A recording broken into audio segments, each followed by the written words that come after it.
जय हिंद बच्चों, स्वागत है आपका दक्षिणाई क्लासरूम में। हम करंट इलेक्ट्रिसिटी के बारे में पढ़ रहे थे और अभी तक हमने 2 लेक्चर कंप्लीट कर लिए। सेकंड लेक्चर के अंदर हम जो चर्चा कर रहे थे वो हम ये देख रहे थे भाई साहब R is equal to rho L by A का एक्सप्रेशन कैसे आता है, V is equal to I R का एक्सप्रेशन कैसे आता है, मतलब माइक्रोस्कोपिक एनालिसिस कर रहे थे। इस वाले लेक्चर में हम मेजर पार्ट जो डिवोट करेंगे वो डिवोट करेंगे हम रेजिस्टेंस के ऊपर कि भाई डिफरेंट शेप की रेजिस्टेंस कैसे निकालते हैं, रेजिस्टेंस का वेरिएशन टेम्परेचर के साथ में क्या है, इन सब चीज़ों पर हम चर्चा करते हैं। तो इससे पहले जो हमें प्रीवियस इन्फॉर्मेशन जो रिक्वायर्ड है, जो हमें लास्ट लेक्चर से हम उठा रहे हैं, वो ये थी। आप भी जानते हैं इस बात को, भाई रेजिस्टेंस को लिखा जाता है R is equal to rho L by A. ये आप पहले से जानते थे, ऐसा नहीं है कि मतलब लास्ट लेक्चर में आपने जाना, पहले से आप ये बात जानते थे, पर ऐसा क्यों होता है ये हमने लास्ट लेक्चर में जाना। अब यार देखिए, अब आपके पास में इसमें बहुत सारी चीजों पे सवाल बन सकते हैं। रेजिस्टेंस के अलग अलग तरीके हो सकते हैं, आपको डिफरेंट शेप की रेजिस्टेंस निकालने के लिए बोला जा सकता है, वो भी हम करेंगे। फिर बोल सकता है भाई साहब टेम्परेचर बढ़ाएंगे तो क्या होगा, टेम्परेचर बढ़ाएंगे तो रो भी बढ़ता है, एल भी बढ़ता है, ए भी बढ़ता है, तो उस वेरिएशन के हिसाब से क्या फर्क पड़ता है, कैसे उसको एक्सप्रेशन लिखेंगे, ये चीज भी पढ़ेंगे। और एक और वेरायटी क्या आती है, एक और तरीका क्या है सवाल बनाने का, वो ये तरीका हो सकता है, वो बोलेगा कि एक आपके पास में ऐसे एक लोहे की रोड थी, ठीक है, या फिर एक कोई भी मटेरियल की रोड थी, उस रोड को आपने खींच के लंबा कर दिया। पहले वो ऐसी थी, खींच के लंबा कर दिया, खींच के लंबा करने से बच्चों क्या फर्क पड़ेगा, एल बदल जाएगा, ए भी बदल जाएगा। क्लियर। फिर आपसे पूछे बताओ इसकी नई रेजिस्टेंस पहले वाले से कितना टाइम्स होगी, इस तरीके से पूछते हैं। तो मान लीजिए हमसे सबसे पहला केस अगर ये बनता हो, if we change length keeping volume constant, ऐसा सवाल आपको दिया गया। आपको ऐसे बोला था सर जी यहाँ पे एक ऐसी कोई शेप थी और इसको आपने कन्वर्ट करके कुछ ऐसा बना दिया, ऐसे ये कन्वर्ट करके ऐसे बना दिया, इसका वॉल्यूम सेम है, इसका वॉल्यूम भी कुछ V नोट वॉल्यूम है, इसका वॉल्यूम V नोट है और इसका वॉल्यूम भी V नोट है। अब आपसे पूछा गया बताओ इसकी रेजिस्टेंस कुछ R1 थी तो इसकी रेजिस्टेंस कितनी होगी, ये हमें निकालनी। इस तरीके का सेटअप होता है, वॉल्यूम सेम रखते हैं, फिर आप लेंथ को कम ज्यादा कुछ करते रहते हैं। अब यार इसमें क्या दिक्कत है, इसमें दिक्कत ये है कि सर जब आप इसे खींचेंगे तो लेंथ तो बढ़ेगा ही बढ़ेगा, पर एरिया भी बढ़ जाएगा। यार ये बहुत दिक्कत वाली बात है। सर लेंथ बढ़ेगा एरिया घटेगा, फिर दोनों को देखो भाई साहब, लेंथ कितना बड़ा एरिया कितना घटा, कैलकुलेटिव हो जा रहा है। आपको सवाल बोलेगा भाई साहब इसकी लेंथ कुछ L थी, मान लो इसकी लेंथ कुछ L थी, इसकी लेंथ 2L बना दी। अब आपसे पूछा बताओ नई रेजिस्टेंस कितनी है, इसकी रेजिस्टेंस कुछ R है, तो पूछा इसकी रेजिस्टेंस बताओ कितनी होगी। तो यार भाई साहब कैसे करेंगे, करने में दिक्कत कर तो लेंगे, कोई दिक्कत नहीं, तो कैलकुलेटिव ज्यादा हो जा रहा है। सर क्यों कैलकुलेटिव हो जा रहा है बच्चे, कैलकुलेटिव इस वजह से हो जा रहा है बिकॉज ऊपर वाली टर्म भी बदल रही है, नीचे वाली टर्म भी बदल रही है, दोनों का वेरिएशन लिखना थोड़ा सा गणित ज्यादा लग रहा है। तो हमने लिखा दिक्कत। तो क्या दिक्कत है, सबसे दिक्कत लिखी, क्या दिक्कत है कि if we are changing length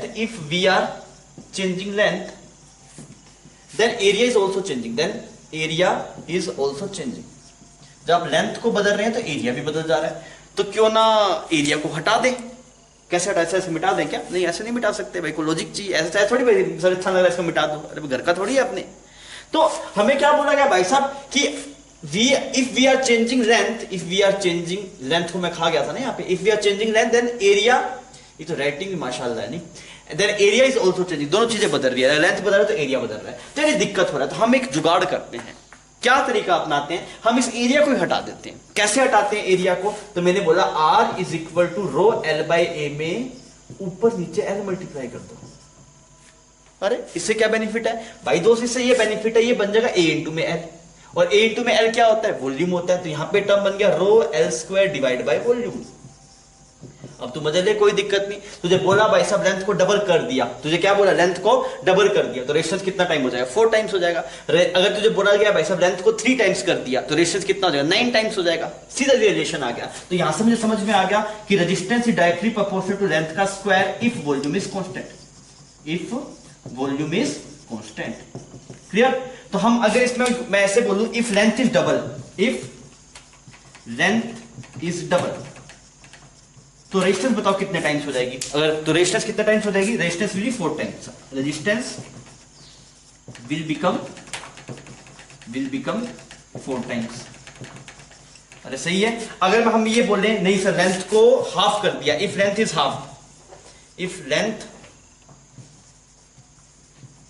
half, अगर आपने लेंथ को हाफ कर दिया तो रेजिस्टेंस कितना बन जाएगा, रेजिस्टेंस कितने टाइम्स कम हो जाएगा, 1/4 टाइम कम हो जाएगा। तो resistance will decrease by factor of 4, तो यार अब सवाल आसान बन गया, मुझे पेन उठाने की भी जरूरत नहीं है, मुझे से समझ में आ गया भाई साहब, R is equal to rho L square by volume आ गया आपके पास, तो डायरेक्टली जो रेजिस्टेंस है वो एल स्क्वायर के प्रोपोर्शनल है। तो जब भी आपको दिक्कत महसूस हो, जैसे मुझे दिक्कत महसूस हुई, तो मैंने इसका तरीका भी निकाला, हमने क्या किया, हमने वॉल्यूम की टर्म लिया, एरिया को हटा दिया, तो हमारा काम बन गया। तो अभी हम देख रहे थे पहला टॉपिक जिसके अंदर हमने बात की if we are changing length keeping the volume constant. Second topic जो हमें पढ़ना पड़ेगा वो क्या होगा, if we are changing area keeping the volume constant. अगर एरिया को बदलेंगे तो कैसे चेंज करना है वो हम देखते हैं। बच्चों आप इसको छाप लीजिए, फिर अपने आगे बढ़ते हैं। तो अभी आपने क्या देखा, अभी देखा सर अगर हम लेंथ को चेंज करेंगे तो रेजिस्टेंस किस तरीके चेंज हो रहा था, हमें दिखाया, दिक्कत समझ में आई, फिर दिक्कत का हमने सोल्यूशन निकाल लिया। अभी हम भाई साहब क्या करना है, अपने सर रेजिस्टेंस का जो फंक्शन है वो जो भी आपके पास में टर्म है रेजिस्टेंस का वो लिख दो ऐसे। अब की बार हम किसको चेंज कर रहे हैं, हम चेंज कर रहे हैं एरिया को। हम किसको चेंज कर रहे हैं, we are changing area, we are changing area, किसको कांस्टेंट रखते हैं, keeping volume constant, keeping volume constant. तो बच्चों वॉल्यूम कांस्टेंट रहना है, किसको बदल रहे हैं, एरिया को बदल रहे हैं। तो अब की बार क्या दिक्कत है, अब की बार दिक्कत है सर लेंथ की टर्म है। तो लेंथ की टर्म क्यों दिक्कत है भाई, सर लेंथ की टर्म इसलिए दिक्कत है बिकॉज अगर आप एरिया को बदलें तो लेंथ अपने आप बदल जाएगा, तो बहुत गणित लगाना पड़ेगा, मतलब कैलकुलेटिव हो जाएगा थोड़ा यार, ये भी बदल रहा है, ये भी बदल रहा है, तो क्यों ना दिक्कत भी हटा दिया जाए। सबसे पहले आप दिक्कत लिख लीजिए सर जी, क्या दिक्कत आ रही है, क्या है दिक्कत, हमें दिक्कत है कि सर जी हम किसको बदल रहे हैं, आप एरिया को बदल रहे हैं, तो एरिया को बदलने से लेंथ अपने आप चेंज हो जा रहा है। By changing area length is also changing, length is also changing. तो अब मैं पूछूं आपको क्या अच्छा नहीं लग रहा, तो आप ऐसे कुछ भी अच्छा लग रहा है, कुछ तो अच्छा लगना पड़ेगा भाई, इसमें बता क्या अच्छा लग रहा, तो इसमें क्या अच्छा लग रहा, इसमें लेंथ अच्छा नहीं लग रहा, लेंथ अच्छा नहीं लग रहा, तो हटाओ भाई साहब लेंथ को। अब कैसे हटाएं, क्या कांस्टेंट है, वॉल्यूम कांस्टेंट है, तो क्यों ना ऊपर नीचे ए मल्टीप्लाई कर दें। अगर आप ऊपर नीचे ए मल्टीप्लाई कर देंगे तो बढ़िया काम हो जाएगा। देख R is equal to rho L by A लिखा, ऊपर नीचे ए मल्टीप्लाई कर दिया, तो ये भाई साहब ए एल क्या बन जाएगा, वॉल्यूम बन जाएगा। तो आर कितना आ जाएगा आपके पास में, रो वॉल्यूम, अरे सही कर देगा, नहीं यहाँ पे ए आएगा, ठीक है, रो वॉल्यूम मल्टीप्लाई ए स्क्वायर। अब कोई दिक्कत नहीं है, अब तो एरिया को बदलता रहा है, वॉल्यूम तो कांस्टेंट है, तो रेजिस्टेंस किसके इनवर्सली प्रोपोर्शनल आ गई, एरिया के इनवर्सली प्रोपोर्शनल आ गई। तो सिंपल सवाल है, अगर मान ले कोई तुझसे ऐसे बोल दे, इफ रेडियस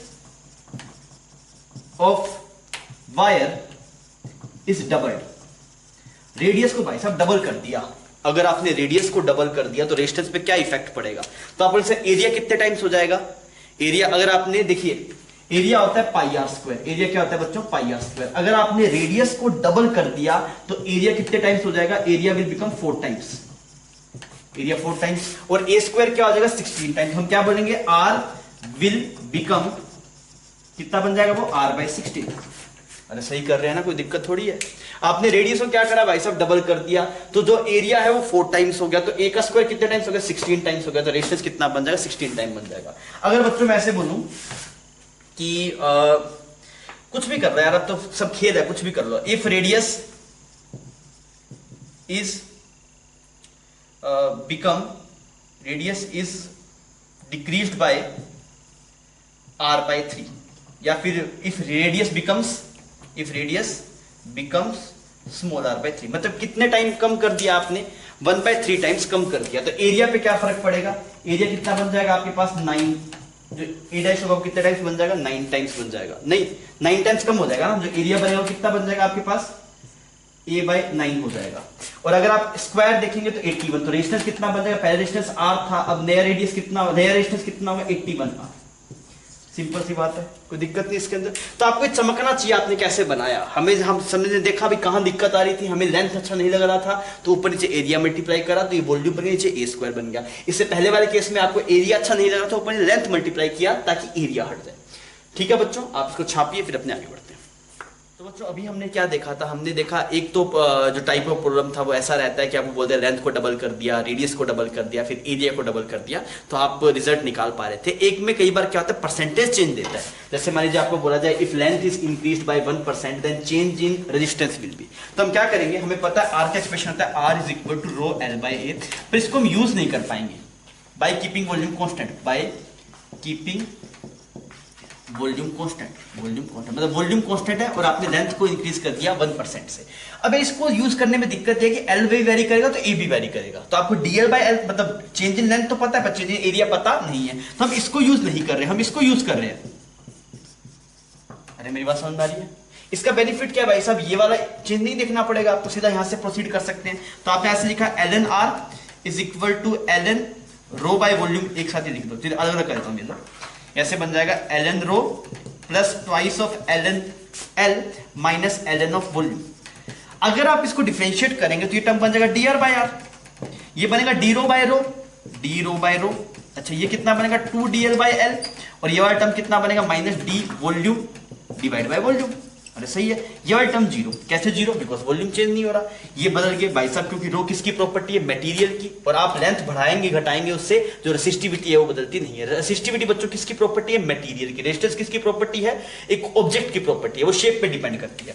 तो अगर आप देख रहे हैं यहाँ पे तो dr बाय r कितना आ गया आपके पास, twice of dl by l। लोग इसको रिजल्ट की तरह भी यूज करते हैं, पर हमने प्रॉब्लम में किया है। अब यार ये देखिए, आपको ये पता वैसे dl बाय l का परसेंट कितना है आपके पास, दिस इज 1%। कितना है बच्चों, 1%। तो जो dr बाय r आएगा वो कितना आ गया, 2%। तो हम क्या बोलेंगे, रेजिस्टेंस विल, सर कैसे पता लगेगा डिक्रीज किया कि इंक्रीज किया। पहली बात तो गणित से पूछेगा तो बोलेगा पॉजिटिव वैल्यू आ रही है, मतलब dr कैसा है, पॉजिटिव, पॉजिटिव आ रहा है ना तेरे पास ये वाली टर्म, और पॉजिटिव आ रही है मतलब बढ़ रहा है। Resistance will be increase by 2%। एक और तरीका भी, तो फील ले ले, ये ऐसा टर्म है, अगर तू लेंथ को बढ़ा रहा है ना, अगर तू लेंथ को बढ़ाएगा तो ये सब कांस्टेंट है, तो रेजिस्टेंस भी क्या होगा, बढ़ेगा, वहां से ही फील ले सकता है, इसमें कोई दिक्कत नहीं है। ठीक, और एक और सवाल देखते हैं, ऐसा कर पाएगा, पर इसकी यार एक कंडीशन है, ये आप है ना इसको डिफरेंशिएट करके ऐसे तभी लिख सकते हैं जब dl बाय l का वेरिएशन छोटा हो। मतलब दिस टाइप ऑफ जो हम यहाँ पे रिजल्ट दिख रहे हैं ना, हमारे पास जो रिजल्ट आया क्या है आपके पास में, dr by r is equal to twice of dl by l। लोग इसको रिजल्ट की तरह लिखते हैं, तो आप भी लिख सकते हैं लिखना चाहें तो। पर ये कब यूज है, ओनली व्हेन dl जो आपके पास percentage change in length, percentage change in length is small. अगर ये छोटा नहीं होगा ना बच्चों, ये dl बाय l आपके पास छोटा नहीं होगा, जैसे इसमें मैंने 1% लिखा, अगर ये होता है 10%, तब आप ऐसे नहीं कर सकते थे, तो आपको फिर लिखना पड़ता, इनिशियली r ये था, फाइनल r कितना होगा आपके पास में l प्लस 0, मतलब जो इसका 10% कितना हो जाएगा 0.1 l का square divide by volume. Basic से जाना पड़ता, क्योंकि ये अप्रोच आप तभी लगा सकते हैं जब आपके पास में डिफरेंशिएट किया ना, इसका मतलब क्या, ये जो चेंज है वो थोड़ा है, कितना थोड़ा, 5% तक वैलिड हो जाता है, अप टू 5% आप लगा सकते हैं, अप टू कितने परसेंट तक, 5% तक। उससे ज्यादा करेंगे तो एरर ज्यादा आ जाएगा आपके पास। मेरी बात समझ में आ गई बच्चों? ठीक, पहले एक बार एक सवाल करते हैं, फिर मैं आपको ऐसा भी करके दिखाऊंगा जिसमें वेरिएशन ज्यादा होगा। अब मानिए आपको ये बोला जाए कि कुछ ऐसा सेटअप है, आपको बोल दिया कि area become 3%, area increase by 3%, then percentage change in resistance कितना आएगा, ये आपको बताना है। एरिया कितना इंक्रीज कर दिया बच्चों, 3% बढ़ा दिया एरिया, तो आपसे पूछा कि परसेंटेज चेंज इन रेजिस्टेंस कितना है, ये आप निकाल के बताइए। सेम अप्रोच रहेगी, थोड़ा दिमाग लगाइए।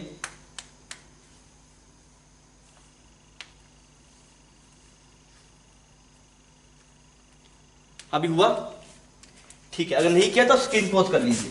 आप ये देखिए sir, R is equal to rho L by A होता है, पर ये रिजल्ट काम का नहीं है, बिकॉज एरिया बदल रहा है तो लेंथ भी बदल रहा है, तो क्यों ना इसको ऐसे लिख दिया जाए, rho volume divide by A का स्क्वायर। डिफरेंशिएट किए तो यहां पे बनेगा dr by r is equal to D rho by rho constant हो जाएगा, डी वॉल्यूम बाय ये भी कांस्टेंट हो जाएगा, माइनस कितना आएगा आपके पास, twice of dA by A, twice of dA by A, ऐसे ही आएगा आपके पास में, इसी dA बाय A। तो अगर आप देखें dA बाय A कितना है, 3% आपने रेज किया, मतलब dA बाय A कैसा पॉजिटिव है, प्लस 3%। अगर इसको आप डिक्रीज करते माइनस 3% आता है आपके पास, तो यहां पे अगर आप देख रहे हैं तो कितना आ गया, ये माइनस 6%। तो हम क्या बोलेंगे, रेजिस्टेंस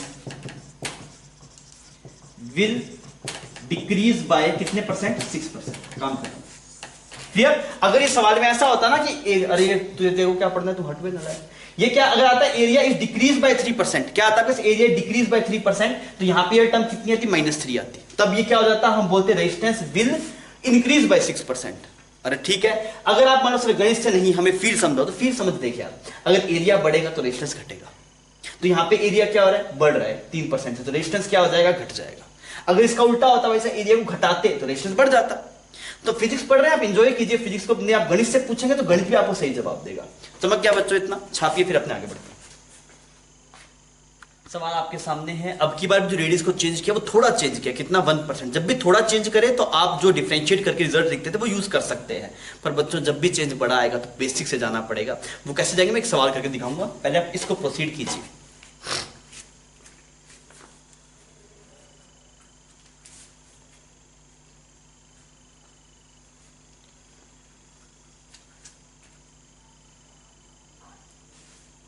अभी हुआ ठीक है। आप ऐसे लिखेंगे सर फंक्शन है r is equal to rho L by A. अच्छा रो एल बाई ए था, पर ये रिजल्ट यूज नहीं करेंगे बिकॉज अगर एरिया बदलेगा तो लेंथ ही बदल जाएगा। तो हमने इसका ऐसे लिखा रो मल्टीप्लाई वॉल्यूम और एरिया का स्क्वायर। एरिया का स्क्वायर मतलब पाई आर की पावर 4, नहीं पाई स्क्वायर आर की पावर 4। सही है ये रिजल्ट। अब इसको डिफरेंशिएट कीजिए तो यहाँ पे आएगा डी आर बाई आर। यहाँ पे कितना बन जाएगा -4 डी आर बाई आर। ऐसा एक्सप्रेशन बन गया।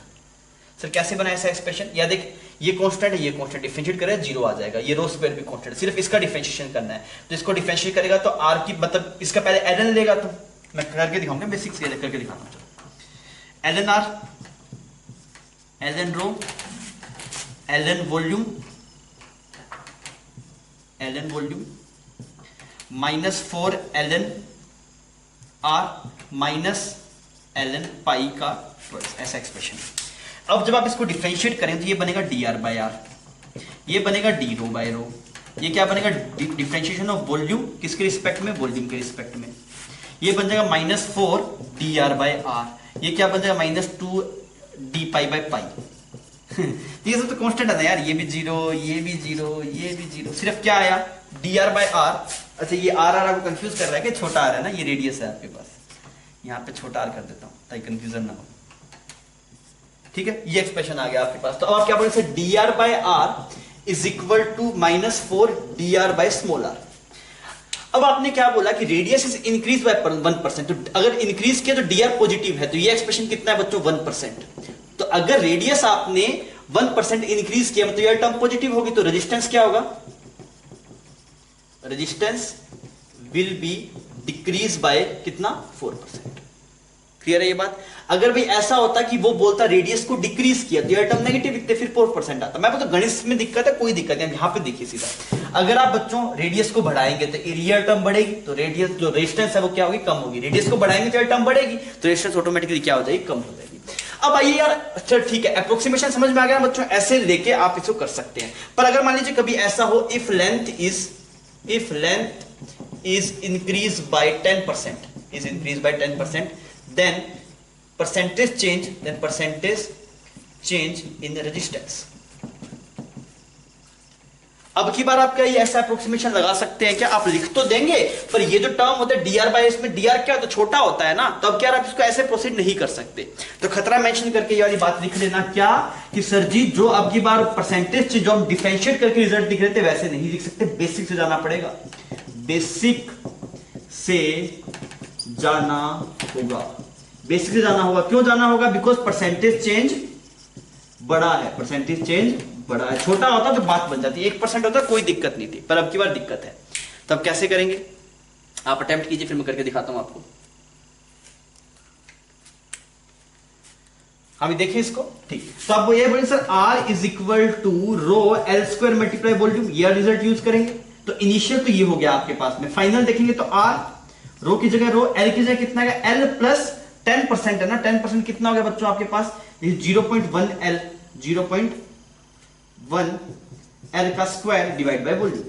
This is R dash. ये R फाइनल है आपके पास, ये इनिशियल हो गया, ये R फाइनल हो गया। अब आप क्या कीजिए, आपको परसेंटेज चेंज निकालना है। परसेंटेज चेंज क्या होगा आपके पास में? R final minus R initial divide bye R initial multiply 100। This is percentage change. ऐसे करेंगे आप इसको। तो आइए अब इसको थोड़ा करके देखते हैं। पहले इसको मिटा देते हैं, इधर वाली पोर्शन को।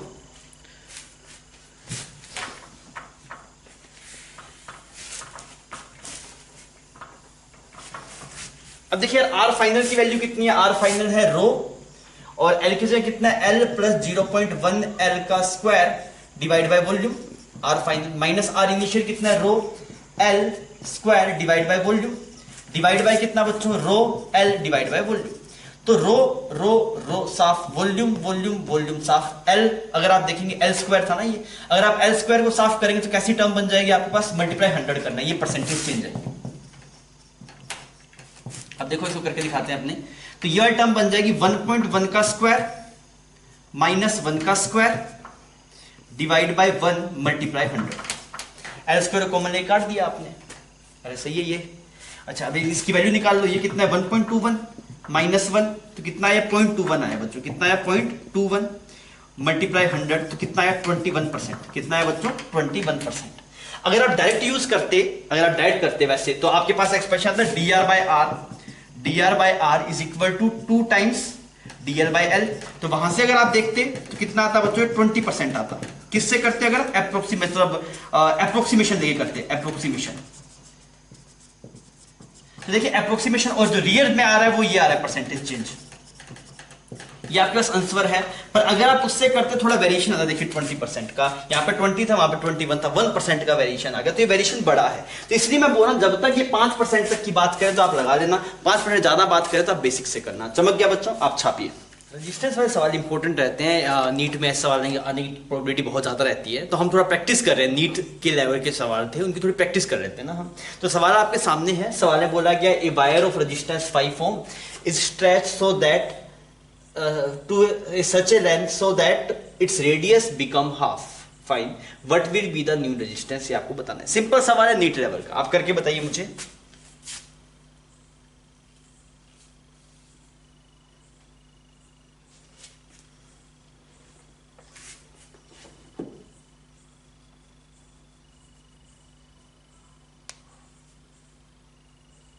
हाँ भी हुआ। हम कैसे करेंगे, हमें बोलते कि रेजिस्टेंस का फॉर्मूला हमने देखा R is equal to rho L by A. इसमें क्या बदल रहा है आपके पास में, एल भी बदल रहा है और एरिया भी बदल रहा है। पर किसके बारे में कमेंट किया गया सवाल में, एरिया के बारे में कमेंट किया गया, लेंथ के बारे में कमेंट किया गया नहीं है। तो हमें क्या अच्छा नहीं लग रहा, हमें ऊपर लेंथ अच्छा नहीं लग रहा, तो हमने क्या किया, ऊपर नीचे ए और ए से मल्टीप्लाई कर दिया बच्चों, तो ये बन गया rho V divide by A square. मेरी बात समझ में आ गई, ठीक। अब आप देखिए यार, ये जो इनिशियल रेडियस, जो इनिशियल रेजिस्टेंस थी वो मान लीजिए रो वी मल्टीप्लाई ए स्क्वायर, तो उसको बोल दीजिए, या फिर पाई आर स्क्वायर, क्लियर। अब फाइनल रेडियस जो आर फाइनल होगी वो रो का रो, वॉल्यूम तो नहीं बदल रहा, वॉल्यूम सेम का सेम, पाई। पर रेडियस के बारे में क्या कमेंट किया गया भाई साहब, रेडियस हाफ हो गया। अगर रेडियस आपके पास में हाफ हो गया तो ये बन जाएगा आर स्क्वायर बाय 4, तो कितना आ गया 4 rho V divide by pi R square. अच्छा यार इसकी वैल्यू कितनी है, rho V pi R square की वैल्यू आप देख सकते हैं क्या, यहाँ पे rho V pi R square. अच्छा यहाँ पे ए स्क्वायर था ना, तो बच्चों यहाँ पे क्या बन जाएगा, इसका स्क्वायर बन जाएगा इसका, तो इस टर्म का भी क्या बन जाएगा आपके पास, स्क्वायर बन जाएगा, मतलब ये आ जाएगा 16, ये ऐसा बन गया, सही है। अब भाई साहब इसकी वैल्यू है 5 ओम, इसकी वैल्यू कितनी है 5 ओम, तो ये वाली वैल्यू हम कितना पुट कर देते हैं 5 ओम, और ये अगर 5 पुट करेंगे तो ये कितना बन जाएगा 80 ओम। सिंपल था। आपको यही थोट रखना है कि अगर मान लीजिए आप एरिया के बारे में कमेंट कर रखा है तो आपको लेंथ वाली टर्म हटानी है, तो rho V divide by A square. पर अगर आपके पास में लेंथ का वेरिएशन लिखा हुआ हो तो आप क्या करेंगे, एरिया को हटाएंगे, जो ऊपर एल से मल्टीप्लाई करेंगे तो क्या बन जाएगा rho L square by V. कर पाएंगे आप ऐसे सिंपल सवाल। आइए थोड़ा और प्रैक्टिस करते हैं, कोई और नए नए सवाल करते हैं, फिर हमें थोड़ी और बेटर अंडरस्टैंडिंग होगी। आप इसको छापिए बच्चों। सेम हमारे पास वापस हम रेजिस्टेंस की प्रैक्टिस करने के लिए सवाल लिखा है, और ये वापस नीट लेवल का सिंपल सवाल है, आप इसे प्रैक्टिस करवाने के लिए दिया गया। आप सवाल पढ़िए एक बार क्या लिखा हुआ है।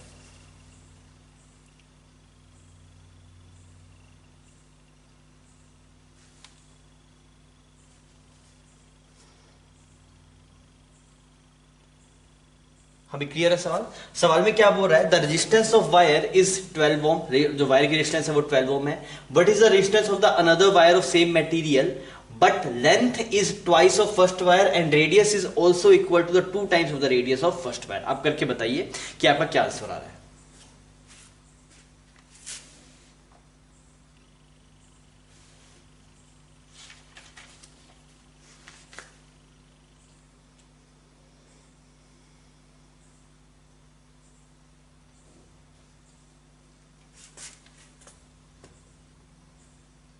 अभी हुआ, किया जाए सवाल को, ठीक। तो आपको बोला गया यार सबसे पहले इनिशियल मान लेते हैं आपके पास में ऐसे करके कोई एक वायर थी, ठीक है। इसकी लेंथ कुछ L मान लेते हैं, इसकी रेडियस कुछ आप R मान लीजिए, क्लियर। या फिर इसका क्रॉस सेक्शन एरिया नहीं रेडियस तो R मान लेते हैं ना। तो इसकी जो रेजिस्टेंस होगी that is rho L divide by pi R square, ऐसा एक्सप्रेशन है आपके पास, this is rho L pi R square. इसकी जो रेजिस्टेंस है वो कितना है बच्चों आपके पास 12 ओम है, ठीक है। What is the resistance of the another wire of same material, ऐसा ही मटेरियल की मतलब इसका जो रो है वही दूसरे बॉडी का रो है। जब तक मटेरियल नहीं बदले तब तक रो बदल सकता नहीं है, सेम मटेरियल का बना दिया। पर इसकी लेंथ कैसी है बच्चों आपके पास में डबल है लेंथ, हमने डबल लेंथ बना दिया। और जो रेडियस है वो भी कैसा है 2 टाइम्स है इसकी, तो ये रेडियस 2r बना दिया, क्लियर। अब इसकी रेजिस्टेंस की बात कितना आएगा, रो L की जगह कितना आएगा 12 और एरिया की जगह कितना आएगा पाई, और this will become 4r square, clear. तो यहां से देखिए rho L by pi R square की वैल्यू 12, तो यहां पे भी rho L pi R square की वैल्यू होगी 12 डिवाइड बाय 2, तो आंसर कितना आ गया 6 ओम। तो अगर आप फॉर्मूला पता होगा तो सवाल जैसे भी घुमा फिरा के आएगा हम उसे कर पाएंगे। बात समझ में आ गई आपको? आप देख लीजिए सवाल को, छाप लीजिए, बस सवाल पढ़ लीजिए। लैंग्वेज थोड़ी सी अजीब लग सकती है आपको, पर आप ढंग से पढ़ेंगे तो आप बात समझ में आ जाएगी। पढ़िए सवाल में क्या लिखा हुआ है, फिर मैं इसको एलैबोरेट करता हूं।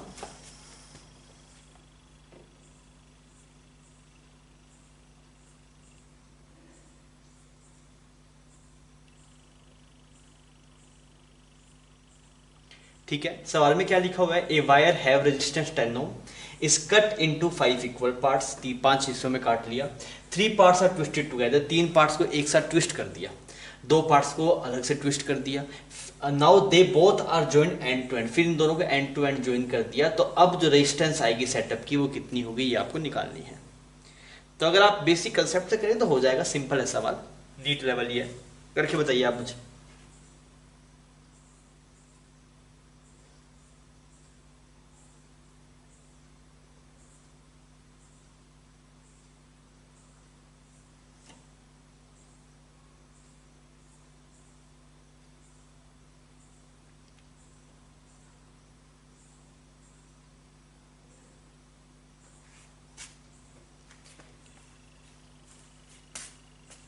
हो गया, देखा जाए तो आपको बोला कि एक वायर है, हमने ऐसे एक वायर बना ली, ठीक है। और इसकी रेजिस्टेंस कितनी है बच्चों आपके पास, इसकी रेजिस्टेंस है आपके पास 10 ओम। इसे कितने हिस्से कर दिए, 5 इक्वल हिस्से कर दिए, तो 1 2 3 और 4, 5 इक्वल हिस्से कर दिए, ठीक है। इसको इसको इसको 3 को एक साथ ट्विस्ट किया गया, 3 को ट्विस्ट किया गया, जैसे रस्सी ट्विस्ट नहीं करते आप, ऐसे रस्सी ट्विस्ट करते हैं वैसे ट्विस्ट किया गया। तो मैंने बोला अगर 5 हिस्से किए तो रेजिस्टेंस ऑफ ईच पार्ट कितना आएगा आपके पास, ईच पार्ट। तो आप क्या बोलेंगे, सर ये फॉर्मूला था रो L बाय A, यहाँ पे क्या बदल गया, लेंथ बदल गया। लेंथ कितने टाइम्स कम हो गया, 5 टाइम्स कम हो गया। तो ईच पार्ट की रेजिस्टेंस कितनी होगी बच्चों, 2 ओम होगी, क्लियर। अब आप देखिए जब आप इसको और इसको आप एक साथ ट्विस्ट करेंगे, ऐसे तो ऐसा आपने ट्विस्ट किया, ऐसे तीनों एक साथ ट्विस्ट कर दिए, तो क्या क्या फर्क पड़ेगा, क्या बोल सकते हैं आप, लेंथ बदलेगी क्या, नहीं। इसकी लेंथ मान लीजिए एक पार्ट की L है, L है, L है, L है, तो इसकी भी कितनी रहेगी, L रहेगी। पर एरिया कितना हो जाएगा, यहाँ पे एरिया हो जाएगा 3A। दूसरे वाले पार्ट की आप बात करेंगे तो दूसरे वाले पार्ट जब ट्विस्ट करके बनाएंगे तो लेंथ L की L रहेगी, पर ये वाला पार्ट कितना हो जाएगा बच्चों, 2A हो जाएगा, बिकॉज इसमें 3 को ट्विस्ट किया, इसमें 2 को ट्विस्ट किया। तो इसकी रेजिस्टेंस हम देखेंगे तो कितनी लिखेंगे, रो, अच्छा L की जगह L, एरिया की जगह कितना 3A, एरिया की जगह कितना बच्चों 3A। अच्छा अगर ये एरिया की जगह आपके पास पे 3A आ गया तो यार ये 2 ओम रेजिस्टेंस कितनी थी, रो L बाय A की, हमने माना इस पार्ट की रेजिस्टेंस कुछ ये है और ये हो गया कुछ, फिर 5L लिखा जाएगा ना इसको, 5L, क्लियर।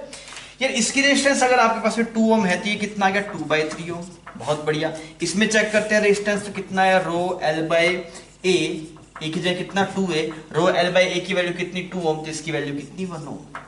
अब भाई साहब ये 2 रेजिस्टेंस है आपके पास में, इनको एंड टू एंड ज्वाइन किया गया, एक रियल रेजिस्टेंस एक ये वाली, इसको भी ऐसे रेजिस्टेंस डिनोट कर दिया, ये सिंबल होता है रेजिस्टेंस का। तो ये पता है ना रेजिस्टेंस का सिंबल आपको, ये आ गया 2/3 ओम और ये कितना आ गया बच्चों, 1 ओम आ गया। अगर आप R इक्विवेलेंट निकालेंगे तो ये दोनों किस में है, सीरीज में है। सीरीज पहले हमने नहीं पढ़ा है पर इतना आप 10th क्लास से जानते हैं, सीरीज में होता है R1 + R2 और पैरेलल में होता है 1/R equivalent is equal to 1/R1 + 1/R2 + 1/R3। तो यहां से अगर आप देखेंगे बच्चों तो कितना आएगा आपके पास में, ये एक्सप्रेशन आ जाएगा 2/3 + 1, तो ये कितना बन जाएगा 5/3 ओम। सिंपल थी ये बात, कोई दिक्कत नहीं। आप इसको ऐसे भी प्रोसीड कर सकते थे कि ये यहाँ पे जो तीन रेजिस्टेंस है वो तीनों पैरेलल में है, बिकॉज जब आपने ट्विस्ट किया तो तीनों के अक्रॉस पोटेंशियल डिफरेंस क्या है, सेम है। तो अगर यहाँ पे देखें तो एक्चुअली ऐसा था, ऐसा, ये दूसरी तरह का बता रहा हूं मैं इसको, मतलब एक वे तो हमने कर लिया, दूसरे वे से आप ऐसे कर सकते थे, इसकी रेजिस्टेंस भी 2 ओम, इसकी भी 2 ओम, इसकी भी 2 ओम, तो इसका इक्विवेलेंट कितना आ गया बच्चों 2/3, ठीक है। इसमें अगर आप देखेंगे तो यहाँ पे कितना आएगा आपके पास, ये आएगा 2 ओम, ये 2 ओम, तो अगर आप पैरेलल में करेंगे तो बताइए कितना आएगा यहाँ पे R, कैसे करेंगे 1/R equivalent, 1/R equivalent is equal to 1/2 plus 1/2, तो कितना आ जाएगा ये आपके पास R इक्विवेलेंट आ जाएगा 1। तो इसका इक्विवेलेंट 1 ओम यहां से भी आ रहा है, आप ऐसे भी चेक कर सकते थे, इसका इक्विवेलेंट निकाल पाएंगे ना, 1/R equivalent is equal to 1/2 plus 1/2 plus 1/2, भाई साहब यहां से R इक्विवेलेंट आ जाएगा 2/3। तो आप पैरेलल में मान के भी कर सकते थे और ऐसे भी कर सकते थे, चमक गया, कोई दिक्कत नहीं है इसके अंदर, क्लियर है, कर पाएंगे। अच्छा, इसको अगर मैं ऐसे बोलूं, if 4 parts are twisted together and 1 part, तो फिर उसको ट्विस्ट करना ही नहीं, 1 पार्ट आर ट्विस्टेड, ठीक है 1 पार्ट में सिर्फ प्रैक्टिस के लिए दे रहे हैं। Now both are joint end to end, equivalent resistance कितनी है इस सेटअप में, कोशिश करिए ओरली बता दे बिना पेन उठाए।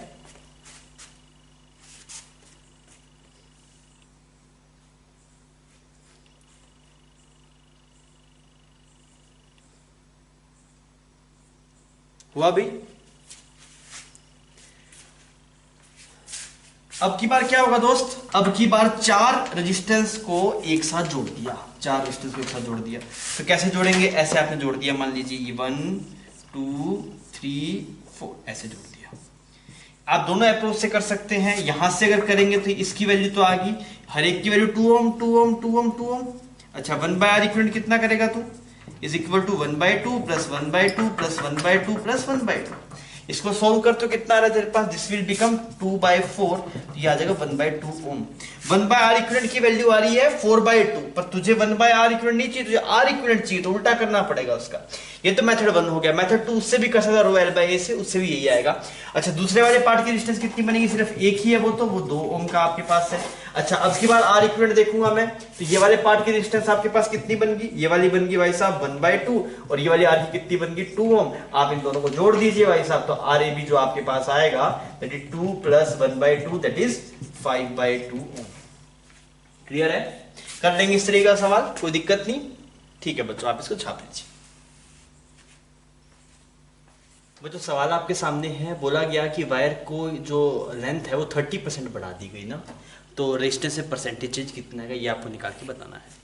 गलती मत कीजिएगा ना, आप एक बार करिए फिर अपने इसको देखते हैं।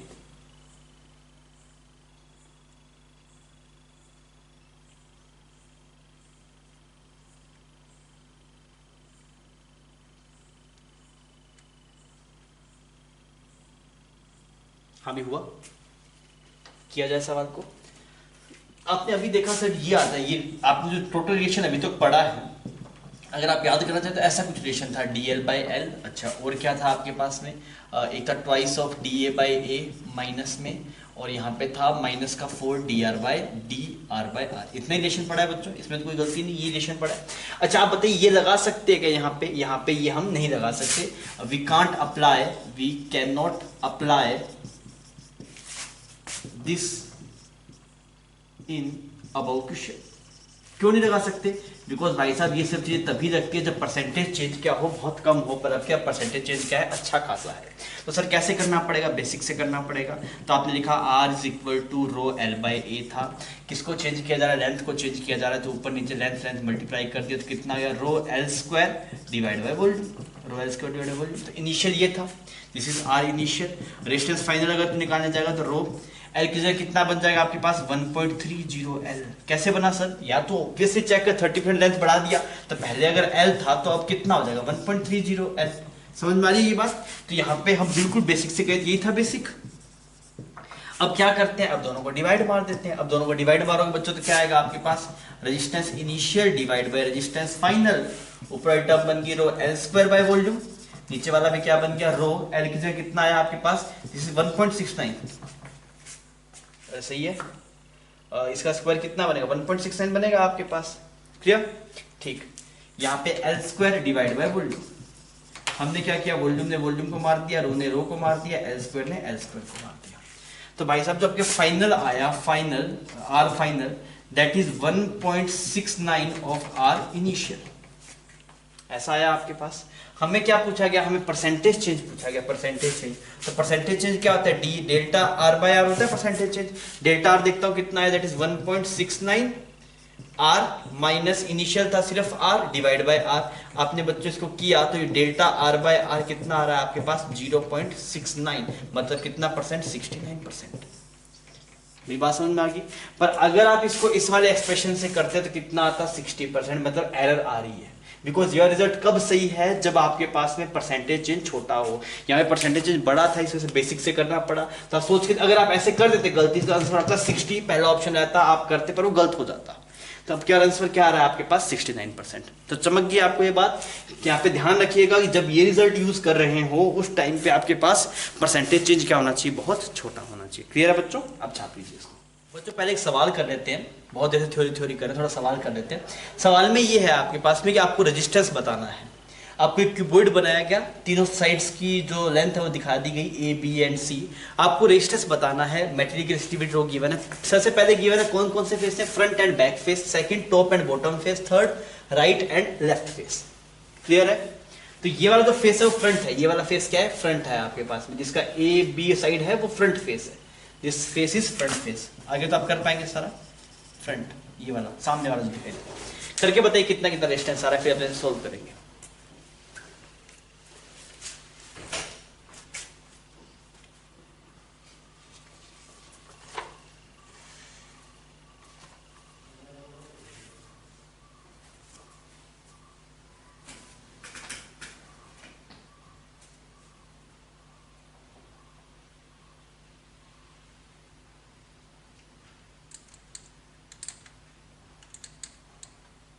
हुआ भाई, ठीक। देखिए यार, अब इसमें एक अच्छी बात है जहां पे लोग फंस सकते हैं। ऐसा सवाल 2 बार जेई में आएगा, मैं दोनों सवाल आपको करवाऊंगा, 2 बार जेई पूछ चुका है इस सवालों को। तो ये इंपॉर्टेंट रहता है आपके पास ये सवाल। तो इसमें आप इसकी आर का एक्सप्रेशन है rho L by A, R का एक्सप्रेशन कितना है, रो एल बाई ए। तो एग्जाम पॉइंट ऑफ व्यू से भाई साहब एक कंसेप्ट इंपॉर्टेंट, कंसेप्ट सुन लीजिए क्या है। लोगों को ये फॉर्मूला पता होता है पर नालायक वो ये नहीं जानते एल क्या लेना है, ए क्या लेना है। तो हमने पता है एल क्या लेना है बच्चों, यहाँ पे खतरा मेंशन करके लिख ले भाई, यहाँ पे एल क्या लेना है, L length along current flow, length along current flow.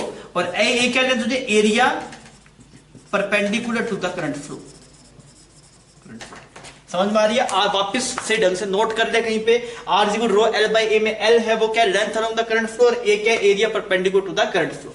अब तो देख यार, अगर तू बात कर रहा है फ्रंट फेस की और बैक फेस की, किसकी बात कर रहा है, हम यहां पे देख लेते हैं। ऐसे मान लीजिए ये ऐसा कोई क्यूबॉइड है आपके पास, ऐसे आप एज्यूम करिए कोई क्यूबॉइड है।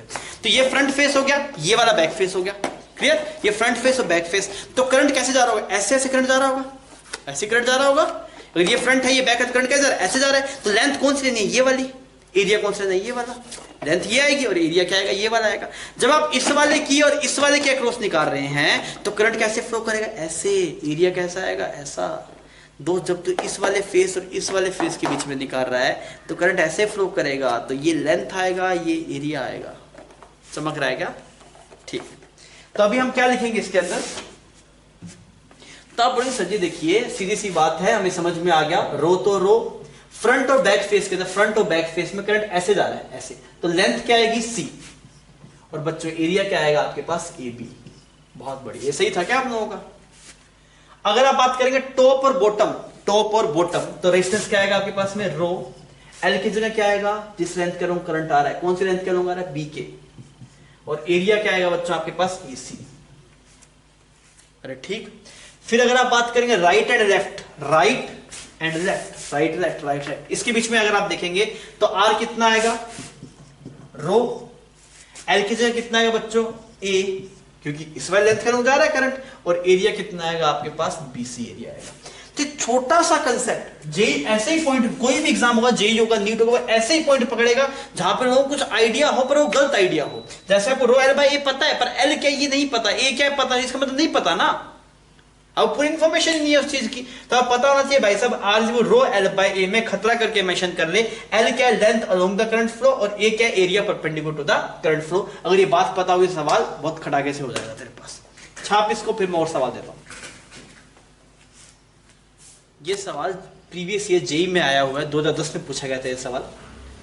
अगर कंसेप्ट स्ट्रॉन्ग होगा तो आप फटाफट इसको कर पाएंगे सवाल को। सवाल पूछा गया find out resistance between front face and back face. Front face and back face मतलब इस वाले फेस में और पीछे जो फेस बन रहा होगा आपके पास में, इन दोनों बीच में रेजिस्टेंस कितना आएगा। रेजिस्टेंस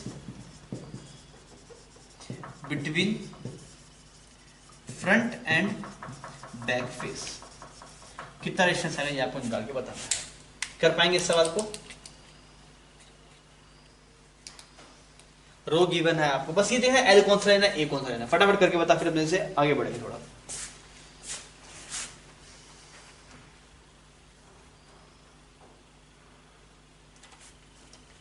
सिंपल है सर, कैसे करेंगे? आर रो लेंथ, करंट किसके अलोंग जा रहा है, इन दोनों पॉइंट्स के अबाउट निकालना। करंट कैसे जा रहा है? ऐसे जा रहा है करंट ना, ऐसे ऐसे बह रहा है करंट। ऐसे अगर करंट बह रहा है तो लेंथ कितनी है? बी है आपके पास, और एरिया कितना है आपके पास? L multiply T.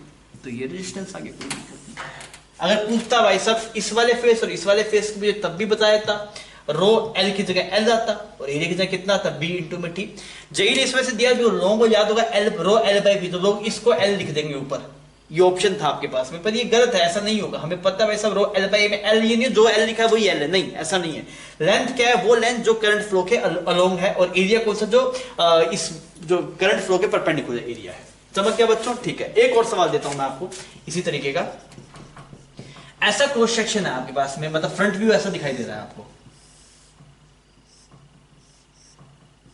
इसकी ये साइड आपके पास में ए है और ये साइड भी कुछ ए है, और ये साइड ऐसे कुछ कितनी है? 2a है, और ये साइड भी कैसी बच्चों? 2a है। तो ये क्या था? ऐसे एक ऐसी शेप का एक क्यूबॉइड शेप की बार थी, ऐसे क्यूबॉइड शेप की बार थी। इसकी ये वाली आप कुछ मान लीजिए एल, ये कुछ एल मान लीजिए इसको, ये जैसे कुछ बी मान लीजिए बी, ठीक है। और इसमें क्या हुआ? इसके अंदर से इतना पोर्शन काट के, मतलब एक और छोटे क्यूबॉइड को, एक क्यूबॉइड जिसका 2a साइड्स थी और बी था, उस क्यूबॉइड में से ए और बी साइड का क्यूबॉइड काट लिया, तो अंदर से खोखला हो गया। इसमें फिर एक नया क्यूबॉइड भर दिया। मेरी बात समझ में आ रही है? आप ऐसे समझिए जैसे ये वाला डब्बा ऐसे, ये ऐसे क्यूबॉइड था आपके पास में, कितनी शेप का? ये ए है, आप ये 2a, ये 2a, ठीक है। इसमें से क्या किया आपने? इस ए शेप के क्यूबॉइड को काट दिया, यहां पे से ए शेप का बनाया, इसको पूरा खोखला कर दिया, खाली हो गया, आपको आर पार दिखाई दे रहा है। फिर इसमें नया मटेरियल, नया क्यूबॉइड डाल दिया। अब भाई साहब इस वाले क्यूबॉइड की जो आपके पास रेसिस्टिविटी है वो तो है 2 रो, और इस वाले बाहर वाले कितनी है? रो। समझ में आ रही है? मतलब ये जो भरा है नया, उसकी रेजिस्टिविटी 2 रो, इसकी कितनी है? रो। आपसे बोला गया find resistance between front end back face, front end back face. इसमें आपको ये बताना है भाई साहब, जो फ्रंट फेस था और बैक फेस था उसके बीच में रेजिस्टेंस कितनी है, ये आपको निकाल के बताना है। सोल्व कीजिए इसको, फिर अपने डिस्कस करते हैं।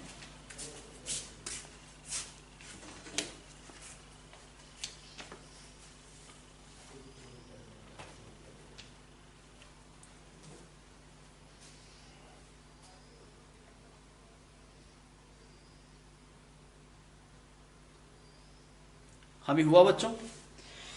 तो इसमें क्या ना दोस्त, 2 रेजिस्टेंस है। एक तो ये वाला रेजिस्टेंस है, इसका नाम कुछ R1 मान लो, इसका नाम कितना मान लो? R1, इसका क्या मान लो? R2 मान लो, और दोनों पैरेलल में है। दोनों पैरेलल में कैसे पता लगा सर? देख ऐसे, जैसे एक रेजिस्टेंस ये, एक ही है, ऐसे है ना, इन दो फेस के बीच में निकालना है, तो ये अपने आप में एक रेजिस्टेंस, ये अपने आप में एक रेजिस्टेंस है, तो दोनों के क्या बराबर है? पोटेंशियल डिफरेंस बराबर है, तो दोनों रेजिस्टेंस किसमें है? पैरेलल में। ये हमने पैरेलल सीरीज नहीं पढ़ा है, पर 10वीं में आपने इतना बेसिक आइडिया होगा, हम पढ़ लेंगे पैरेलल सीरीज को, ऐसा नहीं कि हम नहीं पढ़ेंगे, पढ़ेंगे उसको, पर ठीक है अभी ये सवाल यहाँ के लिए सही बैठता है, मैंने करवा दिया। पैरेलल सीरीज रिजल्ट याद है ना? सीरीज में होता है तो R1 + R2, पैरेलल में होता है तो 1/R equivalent is equal to 1/R1 + 1/R2। तो अगर आप यहाँ पे देखेंगे तो ऐसा रिजल्ट बनेगा, आपके पास में 2 रेजिस्टेंस बनेगी, एक रेजिस्टेंस ये रही, एक रेजिस्टेंस कुछ ये। क्लियर? इस रेजिस्टेंस का नाम क्या? R1, इस रेजिस्टेंस का नाम क्या? R2। अगर आप R1 की वैल्यू निकालेंगे, R1 तो कितना? रो की जगह 2 रो, बिकॉज़ इसका 2 रो है। L कितना है बच्चों? L क्या लेंगे? ये B को लेना पड़ेगा L, बिकॉज़ इसी के अलोंग करंट जा रहा है, डिवाइड बाय एरिया कितना? A²।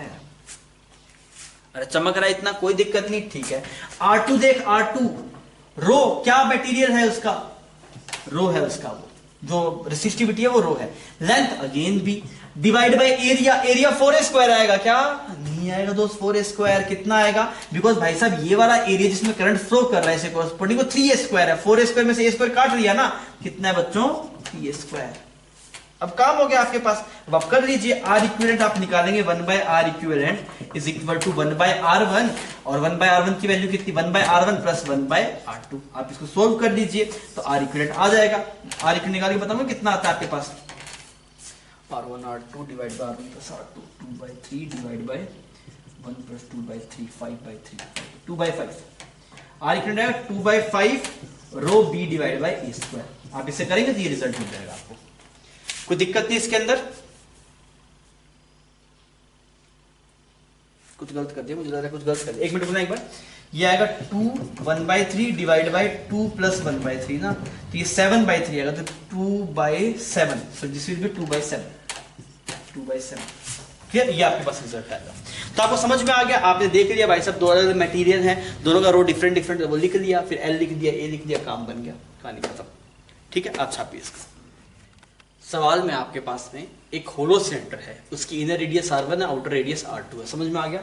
मतलब इसी वाले पोर्शन में मटेरियल है, यहाँ पे खोखला है अंदर से, और इसकी जो ये वाली लेंथ है वो कुछ आप मान लीजिए l, वो कितनी मान लीजिए आप l। आपसे ये बोला गया, बताइए resistance between the planar surface. पहला सवाल ये कि इन प्लेनर सरफेस, ये वाला सरफेस प्लेनर और इसके बीच में रेजिस्टेंस कितना है, पहले तो आप ये निकाल के बताइए।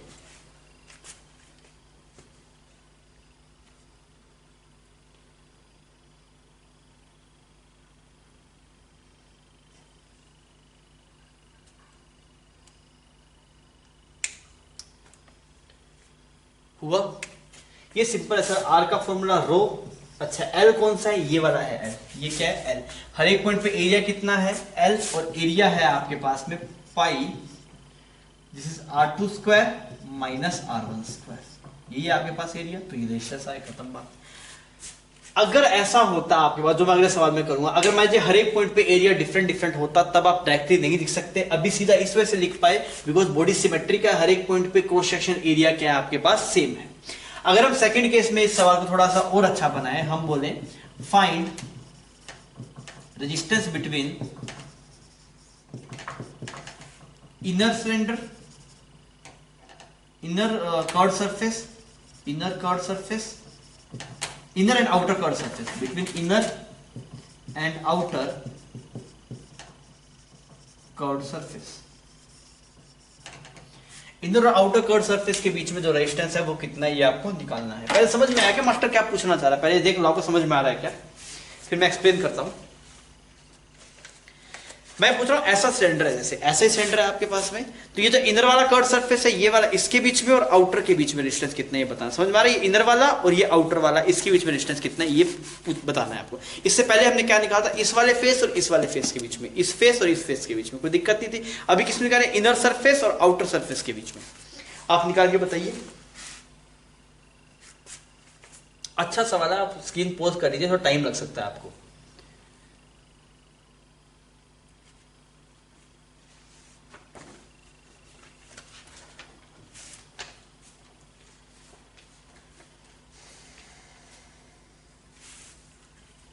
किया जाए अब इसको, ठीक। अब की बार देखिए, आपने ये बोला सर करंट कैसे फ्लो कर रहा है, करंट ऐसे फ्लो कर रहा है, रेडियली आउटवर्ड फ्लो कर रहा है करंट। करंट कैसे फ्लो कर रहा है बच्चों, रेडियली आउटवर्ड। आप देखिए, जैसे यहाँ पे ऐसे सिलेंडर है, ऐसे सिलेंडर है, तो करंट क्या कर रहा है, यहाँ से ऐसे ऐसे जा रहा है, ऐसे ऐसे ऐसे ऐसे जा रहा है, तो रेडियली आउटवर्ड करंट फ्लो कर रहा है। तो अगर रेडियली आउटवर्ड करंट फ्लो कर रहा है, तो हमने क्या किया, इसका फ्रंट व्यू बनाया। इसका फ्रंट व्यू ऐसा बनाया कुछ आपके पास, यहाँ पे बनाया था फ्रंट व्यू। यहाँ पे छोटा सिलेंडर है, यहाँ पे ऐसे बड़ा सिलेंडर है, तो करंट क्या है, ऐसे रेडियली जा रहा है करंट आपके पास। मेरी बात समझ में आ गई आपको, ठीक है। अब अगर आप यहां पे देखेंगे, तो हमने बोला करंट यहां से शुरू, तो हमने क्या किया, अब किया डायरेक्टली से रो एल बाई ए लगा दो। तो मैंने कहा ठीक है लगाते, कोई दिक्कत नहीं, रो एल की जगह कितना, ये वाला एल, करंट ऐसे जा रहा है रेडियली आउटवर्ड, तो कितना है एल, कितना आएगा आपके पास में, this is r2 minus r1, ये एल आ गया। पर एरिया कैसे लेंगे, यहाँ पे एरिया यूनिफॉर्म था, पर यहाँ पे एरिया यूनिफॉर्म नहीं है, यहाँ पे एरिया अलग है, यहाँ पे एरिया अलग है। आप देखिए, जो हमने बोला सर एल क्या होता है, अलोंग द लेंथ, करंट के डायरेक्शन में जो लेंथ आती है वो लेना होता है। तो करंट ऐसे रेडियली जा रहा है, तो हमने क्या किया, ऐसे ऐसे एक एलिमेंट माना है, ऐसे मान लिया, ऐसे एलिमेंट x दूरी पे कितनी विड्थ का एलिमेंट माना बच्चों, dx विड्थ का एलिमेंट माना। अब अगर आप देखेंगे, आप क्या बोलेंगे, r इज इक्वल टू रो, सही है, एल, एल की बजाय कितना आ गया आपके पास में dx। और अगर आप एरिया की बात करेंगे, एरिया, तो एरिया कितना है, कैसा एरिया है, ये एरिया देखिए आप इसका एरिया कितना है आपके पास, यहाँ पे आपने ऐसे एक एलिमेंट माना है ना, तो ये करंट ऐसे जा रहा है, तो एरिया कैसा आएगा बच्चों, ये वाला एरिया आएगा, ये वाला, ये पूरा, ये जो कर्व्ड सरफेस एरिया, ये वाला एरिया लेना पड़ेगा, क्योंकि perpendicular to the current flow जो एरिया है वो कर्व्ड सरफेस वाला एरिया है। आप ये समझिए, जैसे ये एक ऐसे सिलेंडर था आपके पास में, आपने यहाँ पे एक पेज को एलिमेंट मान लिया, तो उस पेज का एरिया आएगा ना आपके पास में। तो अगर आप देखिए आपको कर्व्ड सरफेस वाला एरिया लेना है, अब कर्व्ड सरफेस का एरिया कैसे लिखा जाएगा आपके पास, this will be 2 pi X और ये यहां पे एल आ गया, ये dr है। ये क्या है, ये dr मतलब ये छोटे से एलिमेंट की जो रेजिस्टेंस है वो है आपके पास। अगर आप इसे इंटीग्रेट करेंगे, यहां से लेके यहां पे ऐसे इंटीग्रेट कर दीजिए, तो आप क्या बोलेंगे, x की इनिशियल वैल्यू कितनी थी आपके पास, r1 थी, फाइनल कितनी थी आपके पास, r2 थी, और सारे dr को आप इस वजह से जोड़ सकते हैं, वो सब dr सीरीज में लगे हुए हैं।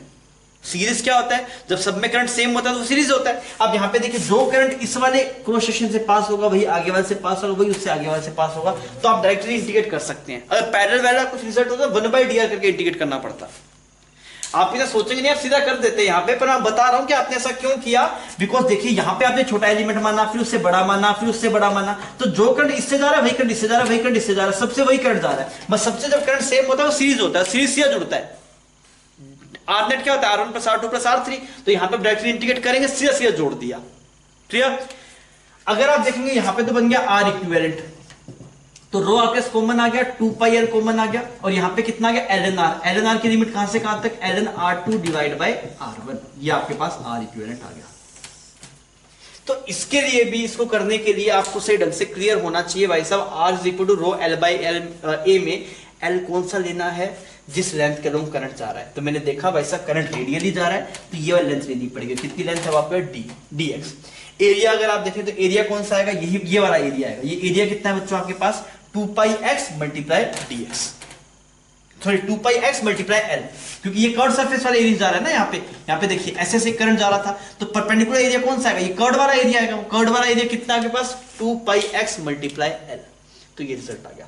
तो बढ़िया था, ये वाला सवाल जो था वो बढ़िया था।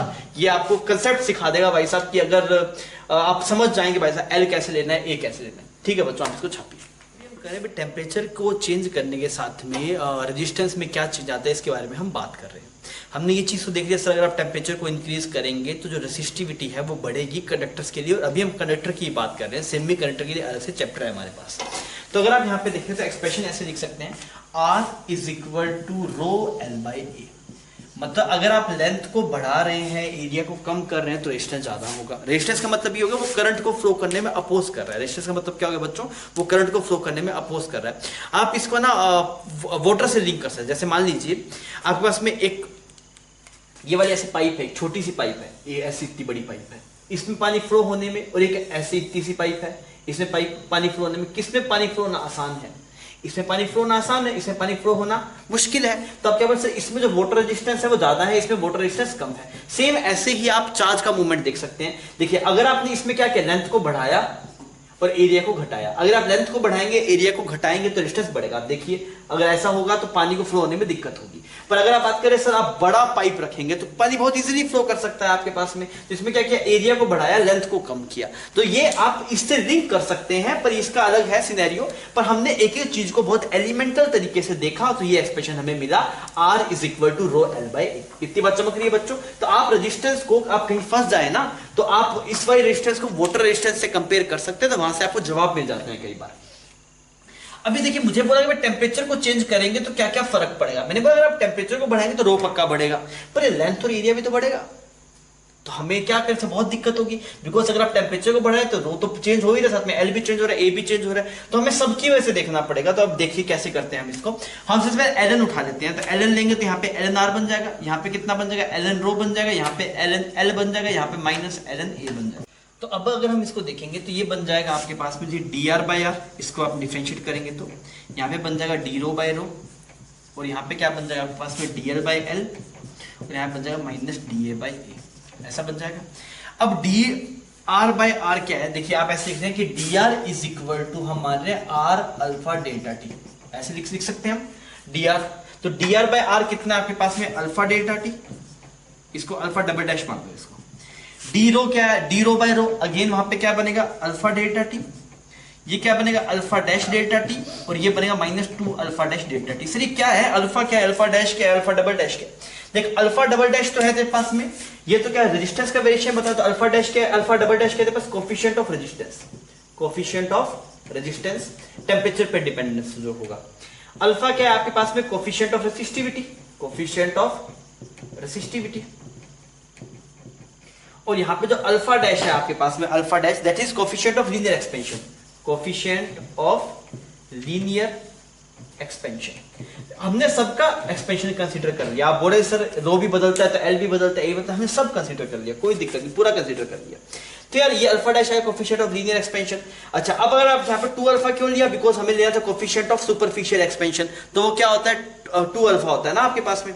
ठीक, अब अगर आप इसे चेक करेंगे तो यहां से अल्फा डैश जो आपके पास आया किसके बराबर आया, अल्फा डैश है alpha minus alpha dash, alpha minus alpha dash. तो एक्चुअल में तो जो आपके पास में जो कोफिशिएंट ऑफ रेजिस्टेंस है वो coefficient of resistivity minus coefficient of linear expansion आता है। पर एक्चुअल में होता है कि अल्फा की जो वैल्यू होती है वो 10⁻⁻2 के ऑर्डर की होती है, और अल्फा डैश की जो वैल्यू होती है 10⁻⁻4 के ऑर्डर की होती है। तो आप मान सकते हैं कि अल्फा डबल डैश किसके बराबर आता है, अल्फा की। तो इसलिए हम ये लेंथ का वेरिएशन नहीं कंसीडर करते, हम सिर्फ टेम्परेचर के साथ में इस रो का वेरिएशन कंसीडर करते हैं, एल का और ए का कंसीडर नहीं करते। मैंने आपको रीजन दिखा दिया क्यों, क्योंकि एक्चुअल में ये ऐसा है कि alpha double dash is coefficient of resistance is equal to coefficient of resistivity minus coefficient of linear expansion. पर आपको पता है इस अल्फा की वैल्यू जो आती है वो 10⁻⁻2 के ऑर्डर का रहता है कोफिशिएंट, और ये 10⁻⁻4 के ऑर्डर का। तो डिफरेंशिएट करें तो बराबर सही आ जाएगा आपके पास। इसलिए आप इसे डायरेक्टली लिख सकते हैं dr by r is equal to alpha delta T, लिख सकते हैं आप डायरेक्टली लिख सकते हैं। अल्फा क्या होगा यहाँ पे, अल्फा क्या होगा आपके पास, alpha is coefficient of resistance, coefficient of resistance, and ये अल्फा किसके बराबर होगा, कोफिशिएंट ऑफ रेजिस्टेंस किसके बराबर होगा, कोफिशिएंट ऑफ रेजिस्टेंस किसके बराबर होगा, मतलब जस्ट उसके बराबर ही होगा coefficient of resistivity, coefficient of resistivity. Sir इससे हमने क्या सीखा, आप ये रिजल्ट यूज करें ना, dr is equal to dr by r is equal to alpha delta T. इसमें अल्फा चाहे आप कोफिशिएंट ऑफ रेजिस्टेंस गिवन है तो बहुत ही बढ़िया, कोई दिक्कत ही नहीं है। पर मान लो अगर आपको कोफिशिएंट ऑफ रेजिस्टेंस ना दे, कोफिशिएंट ऑफ रेसिस्टिविटी गिवन है, तब भी आप डायरेक्टली उसमें लगा सकते हैं। पर मान लीजिए कोई ऐसा सवाल दिया उसमें ये दोनों कंपेरेबल होंगे तो एक्चुअल रिजल्ट ये वाला है। मेरी बात समझ में आ गई। तो अगर मैं चाहता था ये सब बताने की जरूरत नहीं थी, सवाल तो सीधा इससे भी सोल्व हो जाता। आप सीधा लिखते हैं भाई साहब क्या, r is equal to R naught bracket में 1 प्लस अल्फा डेल्टा टी, काम हो जाता है। ये तो बस ये जो नया अल्फा डबल डैश आया खत्म हो गया। ये अल्फा डबल डैश मैं आपको दिखा दिया भाई साहब, alpha double dash coefficient of resistivity के बराबर आता है अगर आपके पास में रियलिस्टिक केस है। पर मान लीजिए कुछ ऐसा केस बना दिया नहीं सर इसका भी रो कंसीडर करना है, तो आपको भाई साहब उस वाले केस में अल्फा डैश किसके बराबर करना पड़ेगा, अल्फा डैश होगा अल्फा डैश माइनस, हमने क्या लिया था alpha dash, alpha minus alpha dash, alpha minus alpha dash, ये लेना पड़ेगा। ये किसका है, ये रेजिस्टेंस का है, ये किसका है, रेसिस्टिविटी का है, और ये किसका है बच्चों आपके पास में, ये लीनियर एक्सपेंशन का है, लीनियर एक्सपेंशन का है। इतनी दिक्कत होती नहीं, मोस्टली केस में सीधा ये देता है भाई अल्फा डबल डैश ही देता है सीधा, ये सब बातें नहीं देता है। पर कभी मान लो सवाल में आ जाए तो आपको पता होना चाहिए कि वैसा अल्फा डबल डैश को आप किसके बराबर लिख सकते हैं, अल्फा माइनस अल्फा डैश। ठीक है बच्चों, आप इसको छापिए फिर अपने आगे बढ़िए। देखिए आपके पास में अभी हम पढ़ रहे हैं actual relation between resistance and temperature. इसका मतलब क्या सर, जो अभी हमने पढ़ा वो सही नहीं था क्या? आपने क्या पढ़ा, आपने ये पढ़ा कि सर R को आप लिख सकते हैं R is equal to R naught bracket में 1 plus alpha delta T. R naught आपको क्या गिवन होगा, जैसे आपने यहाँ पे लिखा ना, इसको लिख सकते हैं R is equal to R naught 1 plus alpha T minus T naught. तो ये किसी गिवन टेम्परेचर टी नोट के ऊपर जो रेजिस्टेंस की वैल्यू है वो होती है। पर ये हमेशा सही नहीं है, ये रिजल्ट एक्यूरेट नहीं है, ये कुछ अप्रोक्सीमेशन के बाद आता है। एक्चुअल रिजल्ट बच्चों जो आपके पास में होता है वो कुछ ऐसा होता है, आप लिखेंगे यहाँ पे dr बाय r किसके बराबर लिखा आपने, अल्फा डेल्टा टी, ऐसे लिख सकते हैं आप dr by r alpha delta T, ये एक्चुअल रिजल्ट है। फिर क्या करेंगे आप, इसको इंटीग्रेट करना पड़ेगा आपको। कहां से, मान लीजिए कुछ जनरल टेम्परेचर आपके पास में, ये तो ठीक है, अभी आपने यहाँ पे डेल्टा टी लिख रखा है, ठीक है। यहाँ पे आप देखेंगे तो यहाँ पे आएगा आर इनिशियल, यहाँ पे आएगा आर फाइनल। इसको आप देखेंगे तो क्या बनेगा, ln R final divide by R initial is equal to alpha delta T. तो आर का रिजल्ट जो बनता है आर फाइनल आपके पास जैसे R naught E to the power alpha delta T. सही है ये बात। अब इसमें कंडीशन क्या लगती है, if alpha delta T is very small, किसी कंपैरिजन में 1 के कंपैरिजन में अगर ऐसा होगा आपके पास, तो आप क्या लिखेंगे, R final is equal to R naught E to the power alpha delta T को आप क्या लिखेंगे, 1 प्लस अल्फा डेल्टा टी। पर बच्चों इसको ये वाला रिजल्ट हमने लिख रखा है ना यहाँ पे, ये रिजल्ट आप तभी लिख सकते हैं ओनली वैलिड कब, when alpha delta T is very small as compare to 1। ये बात ध्यान रखना बच्चों, अगर आपके पास में कभी ऐसा हो रहा है कि अल्फा डेल्टा टी छोटा नहीं है आपके पास, तो ये एक्चुअल रिजल्ट है, दिस इज एक्चुअल रिजल्ट। अभी मैं आपको 2 सवाल करवाता हूं दोनों पे, जिसमें एक में आप ये यूज कर पाएंगे, एक में यूज नहीं कर पाएंगे। तो आप मुझे बताएंगे सर ये कब यूज करना है, ये तब यूज करना है जब अल्फा डेल्टा टी 1 से बहुत छोटा नहीं है। जनरली होता क्या है ना, अल्फा की वैल्यू रहती है 10⁻² के ऑर्डर की, टेम्परेचर रहता है मतलब कुछ कितना 10 डिग्री 5 डिग्री, तो उसकी वजह से यह टर्म छोटी ही मिलती है, छोटी मिलती है तो रिजल्ट लग जाता है। अगर छोटी नहीं मिलेगी दोस्त तो ये रिजल्ट आपको लगाना पड़ेगा। समझ गई इतनी बात, कोई दिक्कत नहीं है इसके अंदर। तो यहां पे आप खतरा करके मेंशन कर लीजिए, ये वाला रिजल्ट कब लगाना है, बच्चों, when alpha delta T is very small as compare to 1, और जनरल रिजल्ट क्या है, R is equal to R naught E to the power alpha T. कर पाएगा, नहीं फंसेगा इसके अंदर, ठीक है, इसको छाप फिर अपने आगे बढ़ते हैं।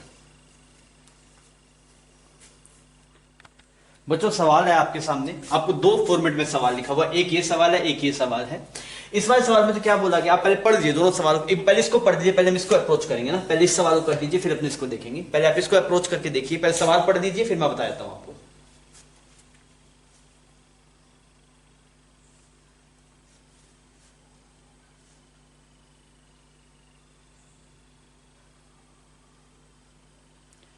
हुआ भाई सवाल? इसमें क्या बोल रखा है आपको ये बोला है इनिशियल जो रेजिस्टेंस है वो है 1 ओम, कितने डिग्री पे, 20 डिग्री पे।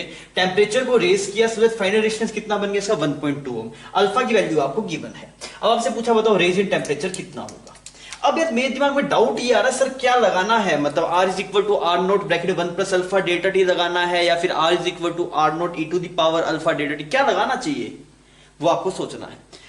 अब अटेम्प्ट कीजिए फिर मैं डिस्कस करता हूं इसको।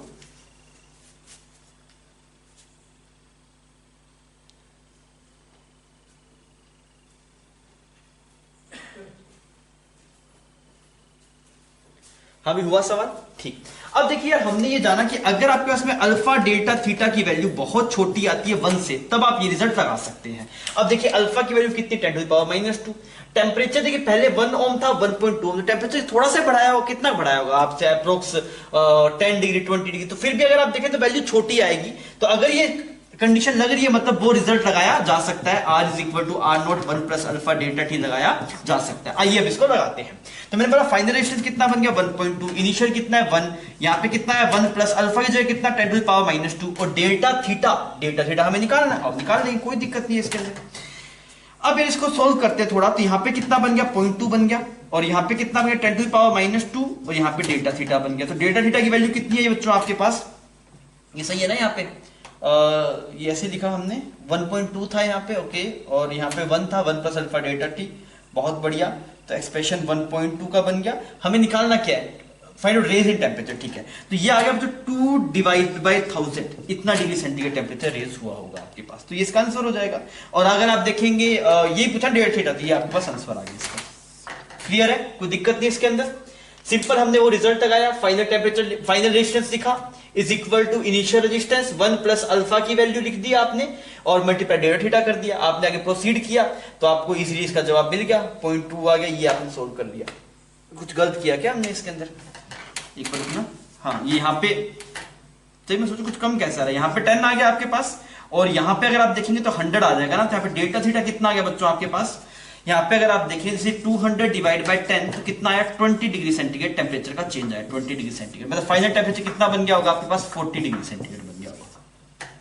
क्लियर है।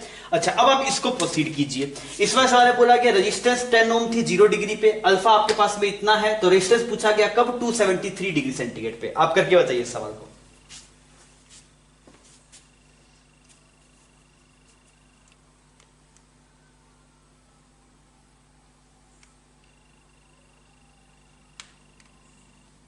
हुआ बच्चों।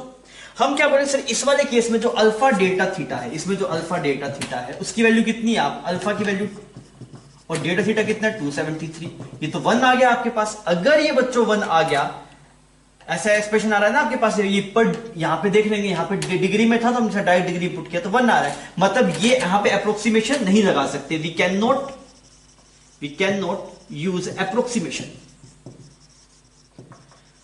अच्छा, अगर आप यहां पे अप्रोक्सीमेशन नहीं लगा सकते, मतलब जनरल रिजल्ट लगाना पड़ेगा। क्या है जनरल रिजल्ट आपके पास? R is equal to R naught e to the power alpha delta theta. ठीक है जी, अब देखते हैं फाइनल टेम्परेचर हमें निकालना है। इनिशियल कितना है 10, e to the power alpha delta theta की वैल्यू कितनी आएगी बच्चों आपके पास? 1 आ गई। मतलब जो फाइनल रेजिस्टेंस आपके पास होगी, फाइनल रेजिस्टेंस 10 मल्टीप्लाई ई की वैल्यू आप पुट कर सकते हैं, रिजल्ट मिल जाएगा ओम। तो आपको ये बात चमकनी चाहिए, दोनों सवाल करवाने का मेरा एक ही मोटिव था, ताकि आप ये सीख जाएं कि कब R is equal to R naught 1 plus alpha delta theta लगाना है और कब आपके पास में R is equal to R naught E to the power alpha delta theta लगाना है। मोस्टली वैसे यही रिजल्ट यूज होता है, आपको ऐसे ही केस मिलेंगे जिसमें ये लगता हो। ये वाले केस रेयरली देखने को मिलते हैं, फिर भी आपको पता होना चाहिए, बाई चांस कभी कोई सवाल आए तो आप फंसे ना। ठीक है बच्चों, आप इसको छापिए।